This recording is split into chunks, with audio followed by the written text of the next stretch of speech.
So yeah, let's start with ayahuasca a little bit. I mean, how did you even like find out about it? I think about 20 years ago, it was something in the underground. You know, people were talking, and I know people on the scenes. And this is something you really have to try. And I was intrigued, and I was in Brazil, and just made a few phone calls, kind of discreetly, because I didn't know, if it was criminal or what. But I made some discreet calls, and I met somebody on the street in Copacabana, and Trudy and I, my wife, we got in the back of his car, and we mysteriously led out of Rio through the favelas into the jungle. And the road was getting narrower and narrower, and there was all these dogs on the road that wouldn't move out the ways. And then it was basically a jungle path, and we came to a big kind of car park, a lot of cars. There was a big church. It looked like a church. Anyway, there was a couple of hundred people in there wearing blue coats and green coats and kind of a uniform with stars on them. I thought, oh, this is some kind of cult. And I have sort of was immunized against religion as a child. I was brought up Catholic, and I'm not sure why I enter a church to have this experience. But nonetheless, we were there, and we sat down in chairs, and they welcomed us, and they handed out this brew, and it's about this much brown liquid. It smelled like something you'd get out of a sump outlet, like disgusting.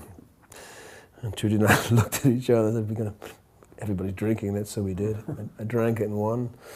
It tasted awful. They handed out some lemon or something to kill the taste, and then we just sat and waited, not really knowing what to expect. And then, after about 40 minutes, my lips started to tingle, and I sort of started to drift off, and then I went into some serious terror, I suppose, not being able to navigate exactly who I was or where I was or what I was.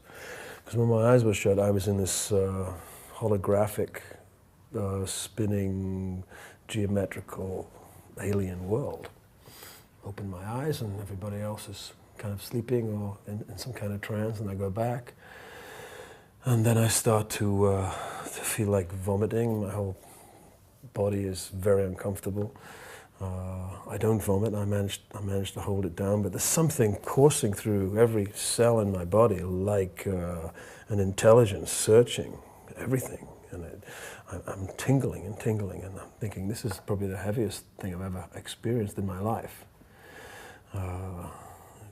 Close to a near-death experience. And these geometric shapes keep transforming in incredible colors, and I'm in this extraordinary world, a little bit like that scene in Kubrick's 2001, he's wherever he's going. And then I start to have visions of my life, who I am, me as a baby, me at my conception, believe it or not. This flash of light. And then my parents, my grandparents, I start having what feel like race memories, of visions of ships and war. A lot of terrible misery and pain and battlefields.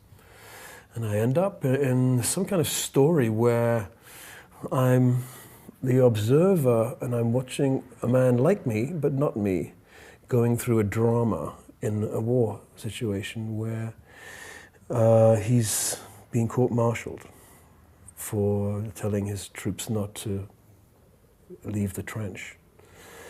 And then he's shot by the very people he's actually saved. And at this point, I just start crying like a baby. I'm just weeping uncontrollably. And I sort of kind of wake up and I look around, and everybody else is in their own space, so I go back to this world. And then that pain and those tears, they sort of bleed into my relationships with women, the women I've known, my mother, and this whole. I'm basically reassessing my entire life. It's like my life passes before me, as they say happens when you die. So I'm having this death experience. And then this goes on for a good hour. And then I start to sort of navigate and feel kind of comfortable and kind of supported by this experience. Like, it feels like love. I feel deeply protected and whole and utterly connected with myself, with the room. And if I look out of the window into the jungle, connected visually now with every leaf on the tree by a line of energy and the stars. And I am wired to the entire cosmos. I look at the ground and I see a crack in the ground, and then inside that crack there's a little flower growing, and that's my brother. Everything, stone, inanimate chairs, pieces of plastic, I'm completely and utterly connected to. And I realize for the first time this is the only genuine religious experience I've ever had. I paid lip service to religious experience as a child, going to Catholic school and church and thinking, okay, maybe something will happen if I pray long enough, but nothing ever did. This is genuinely ontological, I think is the word.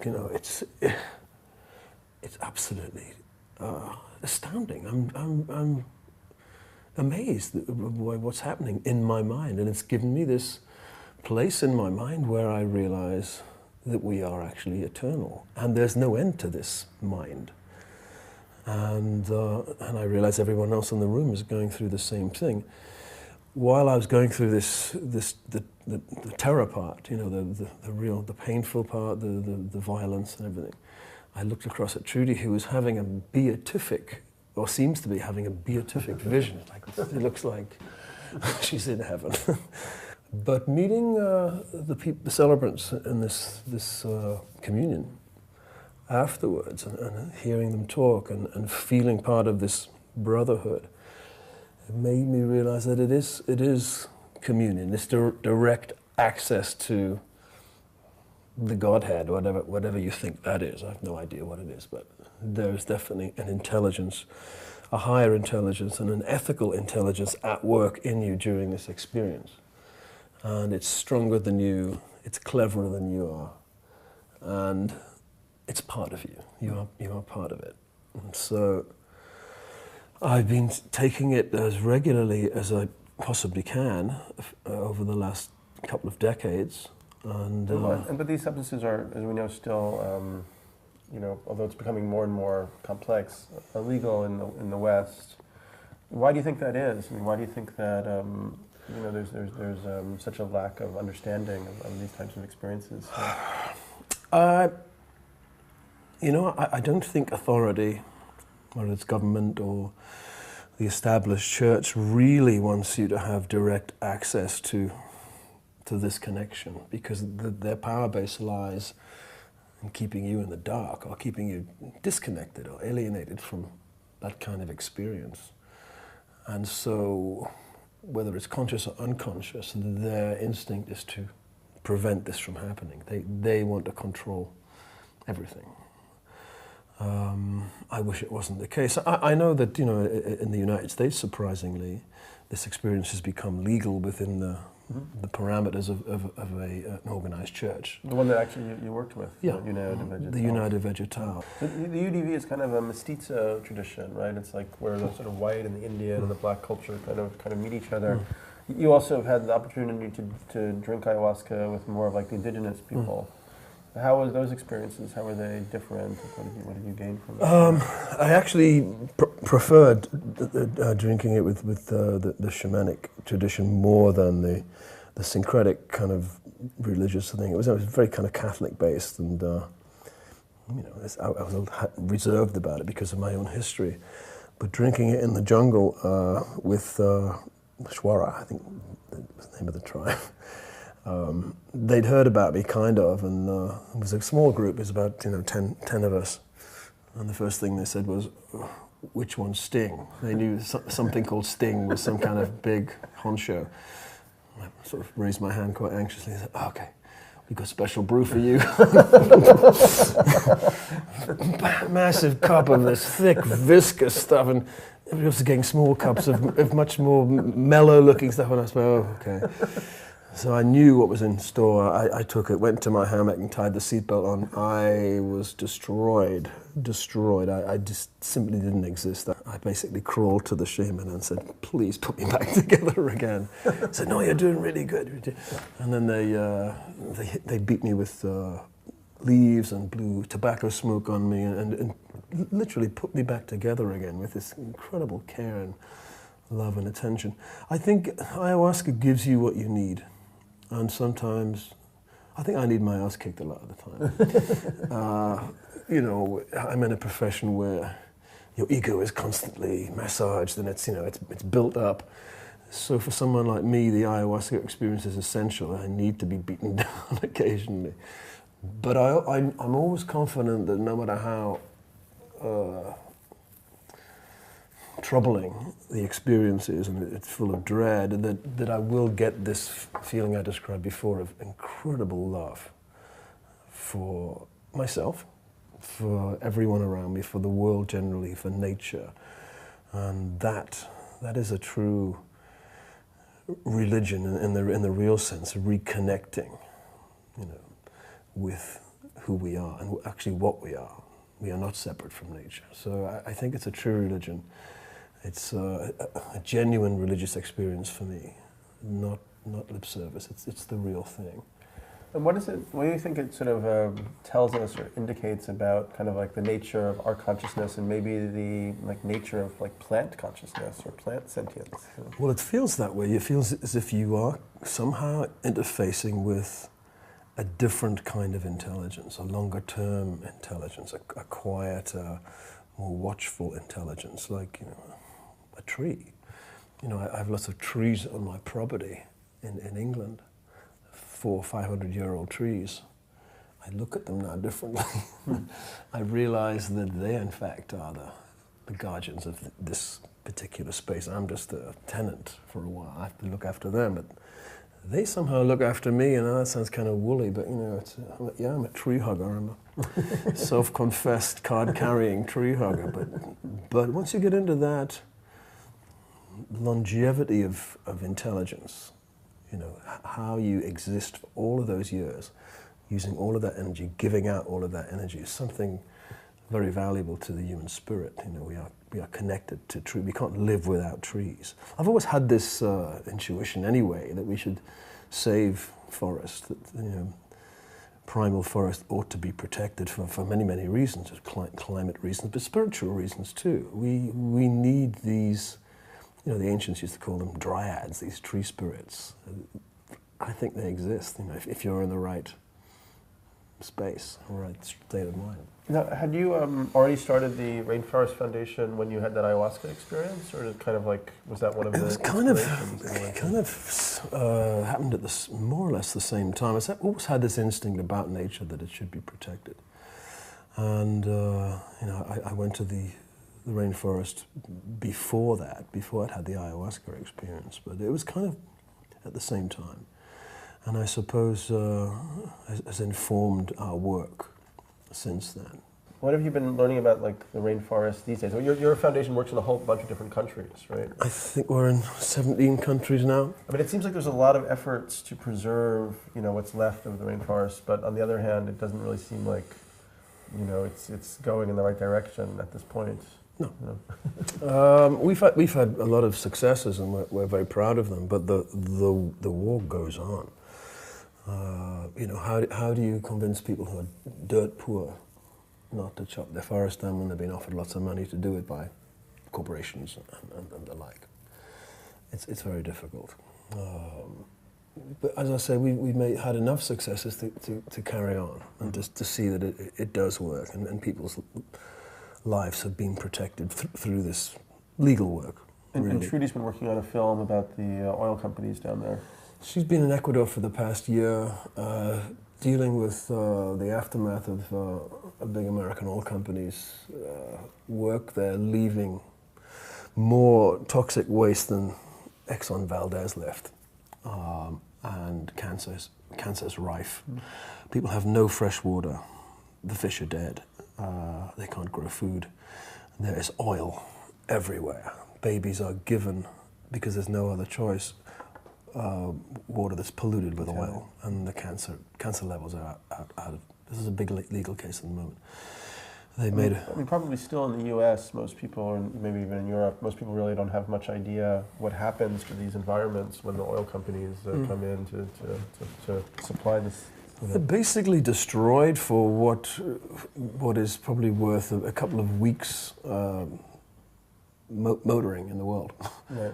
And then you lose something that is priceless and has been there for millions of years and will never be replaced, all for the sake of driving a car. You know, I drive a car, I drive in planes, I'm as guilty as everybody. I'm more aware now of where that comes from, and the actual price of it is, we need to stop. So I've written this book, as you know, about 2012 as some kind of like transformation point, potentially. I mean, what do you think about that as a concept? I mean, do you feel that we're moving towards some kind of make or break changeover point? Well, here we are in 2008, and the economy looks like it has no bottom. There's no bottom to it. But on the other side, I don't think there's any ceiling to it either. I think the potential in this time is enormous. And as you say, it's a time for transformation, and as you say in your book, apocalypse means uncovering. It doesn't mean necessarily disaster. It means uncovering of reality. So we're facing reality, and I don't think there's a better time to be alive. I think it's incredibly exciting. I think most of the souls are on the planet right now because everybody wants to have a front seat in this apocalypse, this thing that's going to happen. But you know, it's a gradual uncovering of reality, and I think we can only really welcome that and be optimistic about it. With some reservations. We don't want to destroy ourselves, but we can see it as an opportunity to change and change the way we live and the way we interface with the planet. You know, which goes back to my ayahuasca experience. Really, being connected to it and living a genuinely connected life. And it's not easy in the modern world. You know, we all pollute the planet. I mean, you come into contact with like so many communities from all like the traveling and touring and all this stuff. I mean, like the Hollywood community and the rock and roll community. Do you feel that there is some kind of development or evolution of like awareness, consciousness, like more sustainable behavior patterns? I think more and more people in my industry are part of that movement. And I think we've gotten over the idea that if you say you're for a cause, you're just some sort of self-serving, fantasist, that it's all about your ego or it's all about being more famous or whatever. I think we're over that. Everyone realizes that we are in crisis, and everyone has a part to play, even celebrities. So the work I do tends to be less visible. I prefer, we raise funds, but I stay away from the front line. I stay away from the cameras, because it's not helpful sometimes. As a celebrity, you can actually bring a lot of attention to a subject, and you can point at the moon, but people will be looking at your finger. As a celebrity, finger pointing at the obvious, So I raise funds. I leave the very complex work at the front line to experts. We're an NGO with some very, very able professional help, so that they don't need a celebrity on the front line. So to such an extent, I've been doing yoga now for well over 20 years, and I think it's given me another lease of feeling like a young, virile man. I'm 57. I feel like I'm 20. Mm-hmm. I have the energy of a 20-year-old, and that same kind of lust for life that I had then. I think largely through yoga, through being open to experiences rather than closing off and saying, I'm now finished. Mm-hmm. Mm-hmm. I consider myself, always have done, a student or a work in progress. Learning stuff interests me, and I think it's that mental thing of being willing to be out of your comfort zone a lot of the time to learn. I'm doing an opera at the moment in Paris.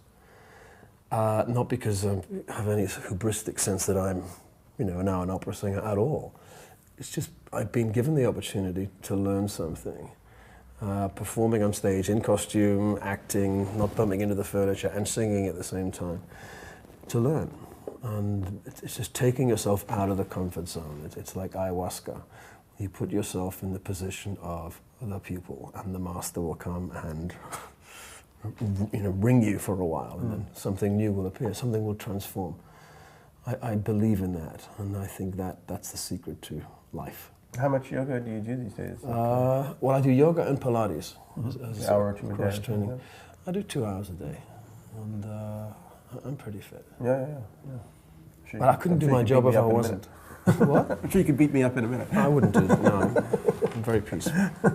So, but did the yoga have like, have you ever had like mystical experiences, anything along the lines of the kind of ayahuasca experience through yoga?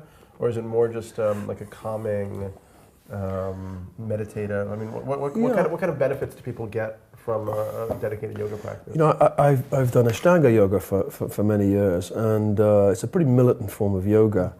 And the meditation at the end of an Ashtanga session comes from exhaustion. It's the discipline of exhaustion. You're completely wrecked.